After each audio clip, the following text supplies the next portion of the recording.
बादशाही। आज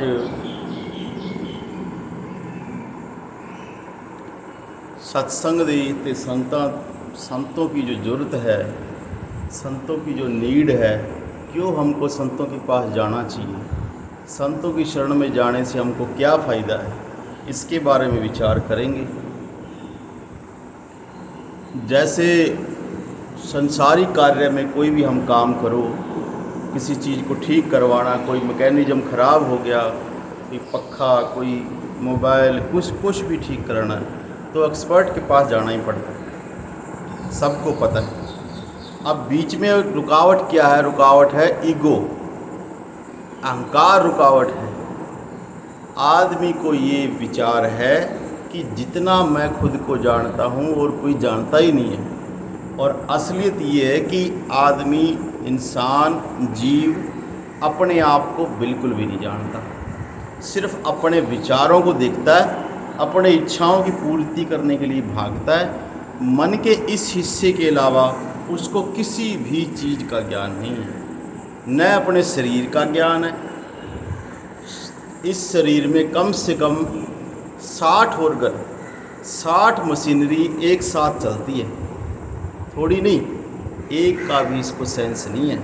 एक साथ इतनी मशीनरी चलती हो और इससे पूछे बिना दिल धड़कता है अपने आप, लीवर हजम करता है अपने आप, किडनी साफ करती है खून अपने आप, दिमाग, आँख, ज़ुबान, नाक, कान, पता नहीं क्या क्या कुछ है इसके अंदर।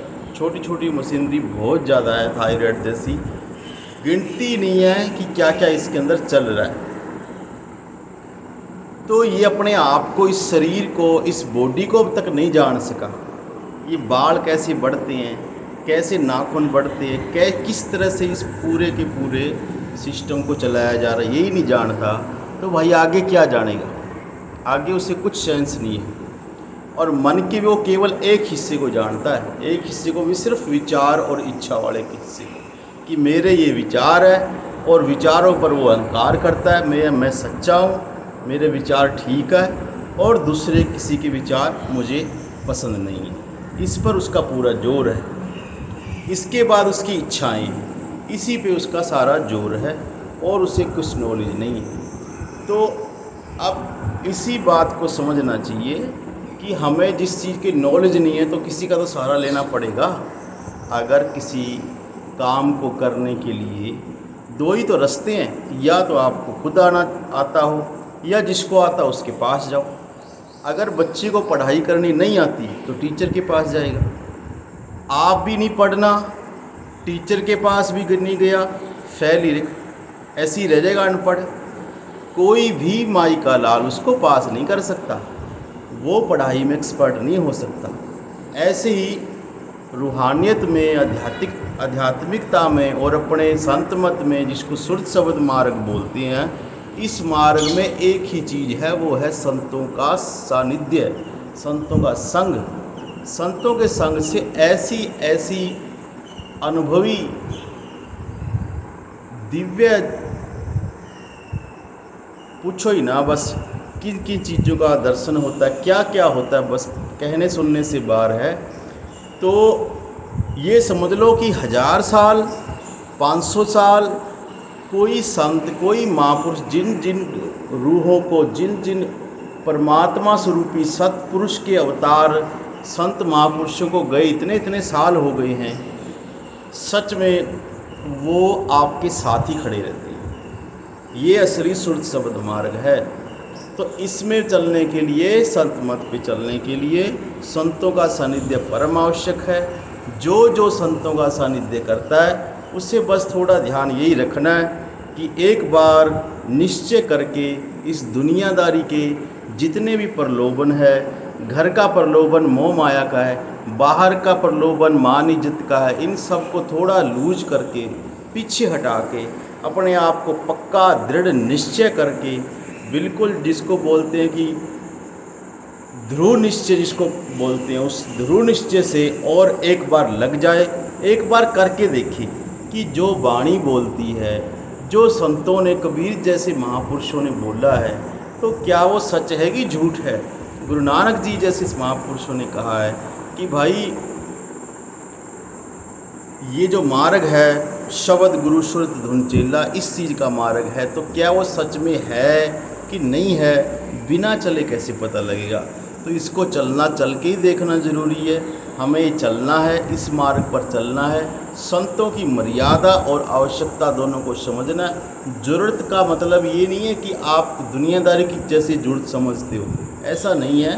दुनियादारी में ज़रूरत से को उपयोग किया जाता है, और यहाँ ज़रूरत का मतलब है हमें उनको जीवन में बिठा लेना है, उनको जीवन में धारण कर लेना है। ज़रूरत का मतलब वो ज़रूरत नहीं है कि जो संसारिक ज़रूरत है। जीवन ही संत हो जाना चाहिए, ज़िंदगी ही संत बन जानी चाहिए। जब इस तरह से हम अपने आप को उनको सौंप देंगे और उनको अपने अंदर अपना लेंगे, धारण कर लेंगे, तो संतों का सानिध्य फिर, अब हर वक्त 24 घंटे तो हम संतों के साथ नहीं रहते, लेकिन कबीर साहब क्या कहते हैं, गुरु जो बसे बनारसी शिष्य समुंदर तीर, एक पलक बिसरे नहीं जे गुण होए शरीर। तो जब हम उनको धारण कर लेंगे तो संत हमारे पास ही हैं। संत को तो परमात्मा बोला गया, सतपुरुष की आरसी संतन की ही दे। संतों की जो आरसी है, संतों की जो परछाई है, उनका जो स्वरूप है, वो सतपुरुष की दे है। सतपुरुष कौन है? सतपुरुष जिन जाने सतगुरु तिसका नाम। वो सतगुरु परमात्मा संत स्वयं आप ही होते हैं, दे नहीं। उनके अंदर जो बसा हुआ रूहानी जो प्रकाश है, वो असली संत है। इसलिए हमें उनकी शरण में जाना है। उनकी शरण में जाके दूसरा ये करना है, एक ज़रूरत समझ ली, अब संतों का दूसरा क्या समझना, उनकी महानता समझनी है, उनका प्यार समझना, उनकी रिस्पेक्ट समझनी है। उस प्यार के आगे, उस रिस्पेक्ट के आगे सब कुछ भुलाना ज़रूरी है। कबीर साहब कहते हैं, संतों के संग रहकर अगर आप जौ की भूसी भी खानी पड़े, मतलब तूड़ी, उसको भी आपको पीस के अगर खाना पड़े, या समझ लो घास की रोटी खानी पड़े, तो भी ये समझो संतों का संग आप कर रहे हो, आपको फ़ायदा है। आज कितना सुखमय जीवन है, गर्मी है तो पंखे, कूलर, एसी है, सर्दी है तो सब तरह के अच्छे अच्छे मकान और अच्छी अच्छी सुविधाएं हैं, और फिर भी हम परमात्मा की तरफ नहीं चलते। जितना आज इंसानी जात इस जनरेशन को सुख है, पिछले जनरेशन को नहीं था। बहुत दुख झेले, लेकिन आज ये समझ लेना चाहिए, एक बटन दबाओ भोजन तैयार, एक बटन दबाओ आप गर्मी से ठंडक महसूस करते हो, कितना सुख हो गया। फिर भी अपने आत्म कल्याण की तरफ नहीं चलना, फिर भी ये नहीं समझना कि अब बस कर, अब तुझे बहुत कुछ मिल गया है। ऐ इंसान समझ, असली काम के लिए, जिसके लिए बोलते मानुष जन्म दुर्लभ है, तेरा जन्म जो है बहुत मुश्किलों से, बहुत शुभ कर्म, कहीं दान किया, कहीं पुण्य किया, किसी किसी की हेल्प, पता नहीं किस किस कारणों से, किन किन शुभ कर्मों से मिलके फिर वो हमको ये जन्म, मानुष जन्म मिला है। इसलिए बहुत दुर्लभ है। देवी देवताओं भी ऐसे रामायण और ग्रंथों में और साधु संतों ने ऐसा हमको संकेत किया कि ये जो शरीर है, ये जो देह है, ये देवी देवताओं के लिए भी दुर्लभ है।